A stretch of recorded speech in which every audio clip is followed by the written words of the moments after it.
Attitude change ہو گیا. میں نے کہا انکل میری غلطی کہاں سے ہے اس میں؟ آپ دیکھو میں تو آرام سے جا رہا ہوں, وہ خود ہی اس کو پتہ نہیں کوئی ساس سے پھٹا ہوا تھا, اس کا سسرال سے جھگڑا ہوا تھا, خام خام میں آ کے بھیڑ رہا ہوتا ہے نا آگے. تو پھر انہوں نے میری بات سنی.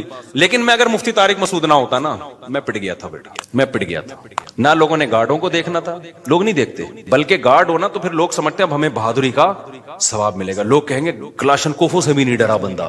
یہ لوگوں کی مینٹلٹی ہے. طاقتور کے خلاف بولنے میں نا فیور ملتا ہے آپ کو, لوگ سمجھتے ہیں بہادر ہے. یہی کام حکمرانوں کے خلاف بھی ہوتا ہے, یہی کام آپ کے وہ ادارے جو پاورفل ہے ان کے خلاف بھی ہوتا ہے. بعض دفعہ وہ صحیح ہوتے ہیں لیکن آپ نے ان کے خلاف ہی بولنا ہے.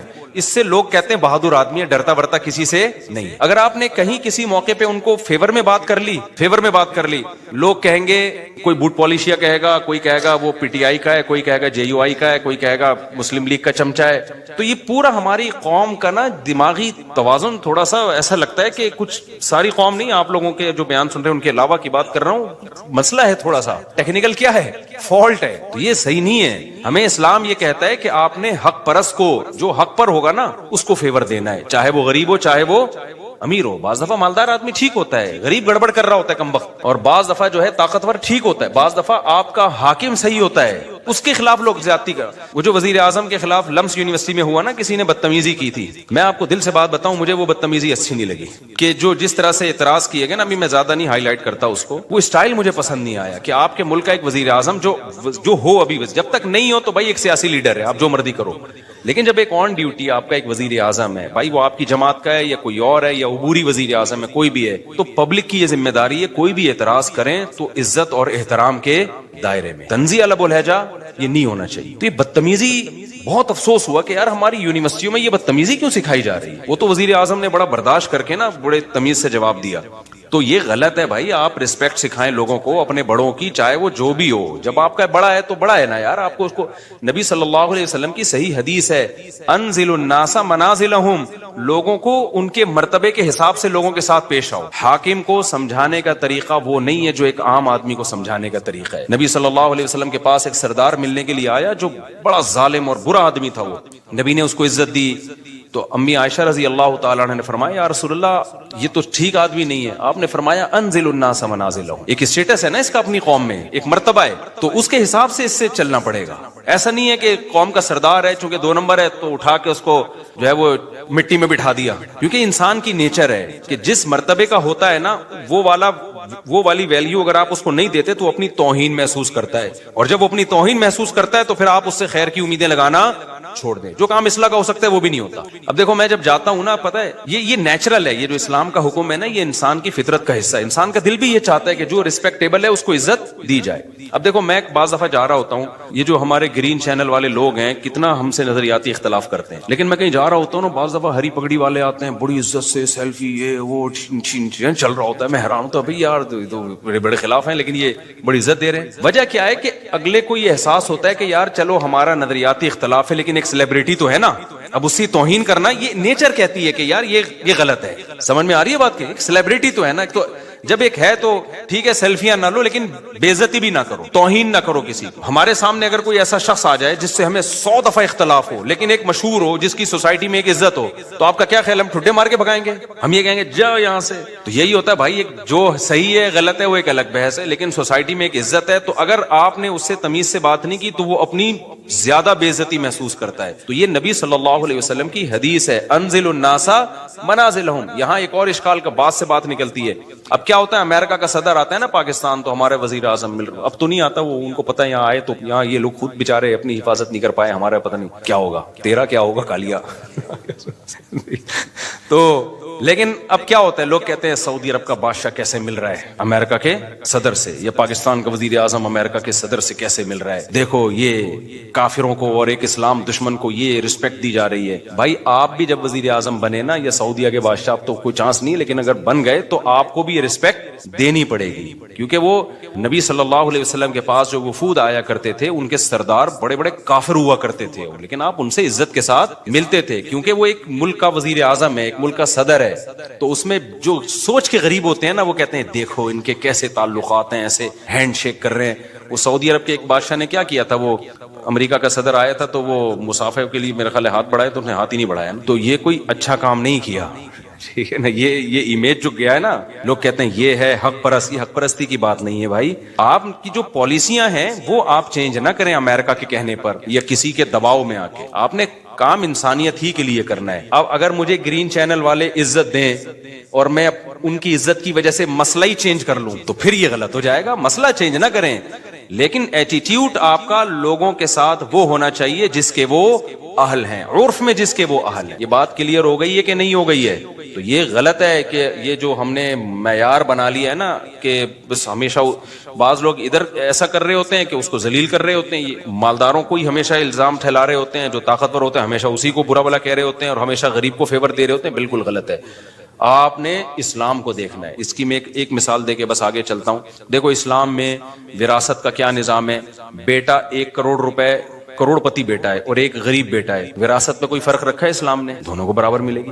اب جو غریب بیٹا ہے وہ بڑے بھائی جو کروڑ پتی تھا اس کو وراثت نہیں لینے دے رہا اور کہ میرے گھر میں کھانا نہیں ہے اور یہ میری وراثت جو ہے نا میں اپنی بھی لوں گا اس کی بھی لوں گا. اس کو تو لینڈ کروزر میں گھومتا ہے, اس کے تو بحریہ ٹاؤن میں بنگلے ہیں, اس کو تو یہ, اس کو کیا ضرورت ہے.